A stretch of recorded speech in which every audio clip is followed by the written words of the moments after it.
Last night I got to see an advanced screening of Power Ballad starring Paul Rudd and Nick Jonas before its general release here in the UK on May 29th. Let's talk about it.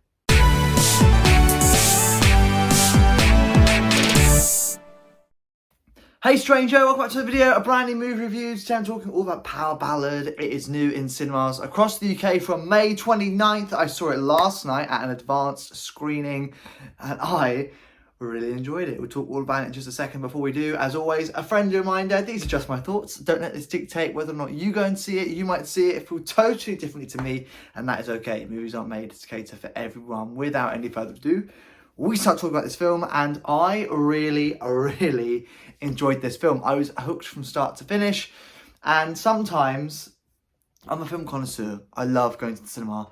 But don't get me wrong, sometimes being sat in a dark room for 2.5 hours means your eyes do this.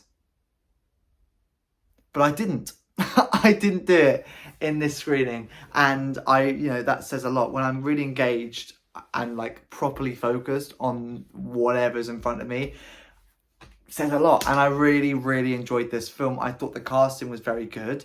I thought Nick Jonas did a really good job at his character. I don't know the names of who they are. I'm just referring to them as Paul Rudd, Nick Jonas. And I thought it was very good. I thought I said it very good a lot. I thought the storyline was very easy to follow. But it also, it's one of those films.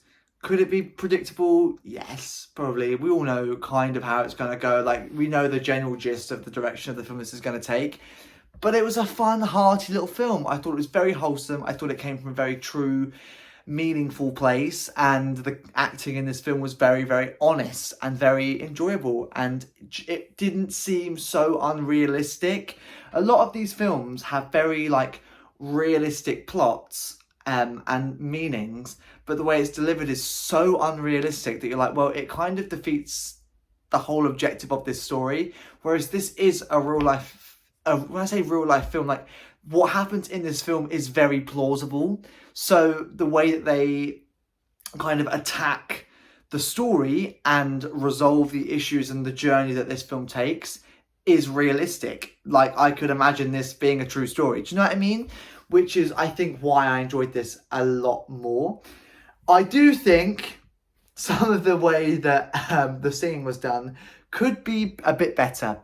We kicked off this film with kind of like a performance at a wedding, and was Paul Rudd singing? I don't know whether Paul Rudd was singing. Maybe he was, but I don't even know whether Nick Jonas was singing. I know he was, and you can tell in the bits that he is singing that it is Nick Jonas, but it's very obvious that they've tracked the sections that they sing, because it was very noticeable how out of sync some of the singing was to the way that they're singing into the microphone, if that makes sense.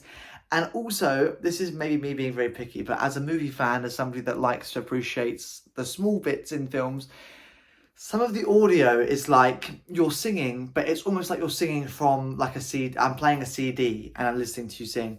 Whereas if I was actually there, I'd be hearing so much more background noise of people cheering and people singing along and people drinking and eating and clinking glasses and the band playing all of the instruments, the drums and guitars and all of this background noise, which we almost didn't get because they were tracking the people singing.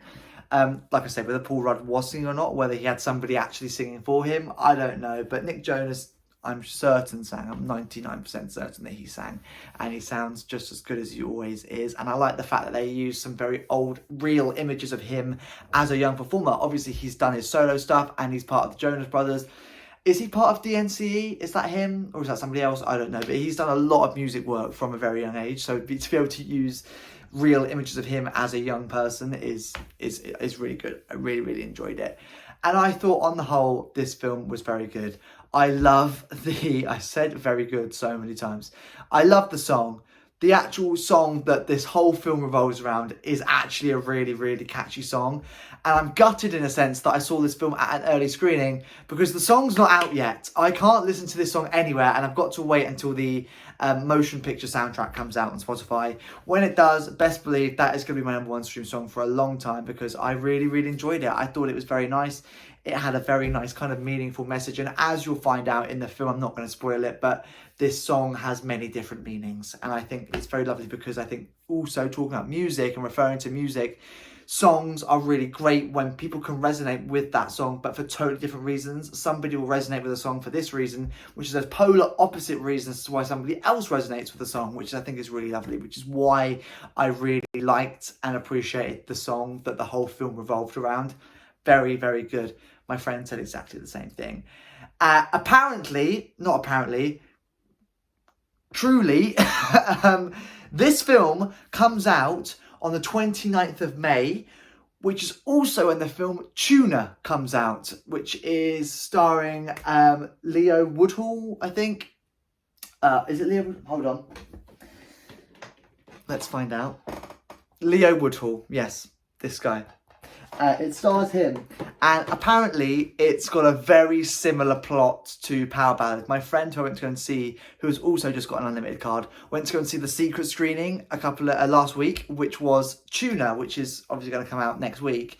And my friend said that they're very similar films, but done in slightly different ways. So on the 29th of May, both of those films come out. I'm yet to see Tuna, I haven't seen it, but I have seen Power Ballad and really enjoyed it. And that is what I've got to say on Power Ballad in cinemas across the UK, like I say, from May 29th. As always, before I wrap up this movie review, what do you rate it out of 10? Will it join this DVD collection? I'm giving it an 8 out of 10. I really enjoyed it, really did. And in case I haven't said it enough, I really, really liked it. Very good. I've said it so much already, this movie review. Will it join my DVD collection? It most certainly will when it gets a DVD release in the UK later on this year. Fingers crossed. Like I say, there is my thoughts on Power Ballad in cinemas across the UK from May 29th. One last time, in the description below is the movie plot, a link to the movie trailer, as well as a link to the movie review playlist. It features every single movie review that I've ever done. There's more to come very soon, and I shall see you in another video, and hopefully one of those movie reviews very soon.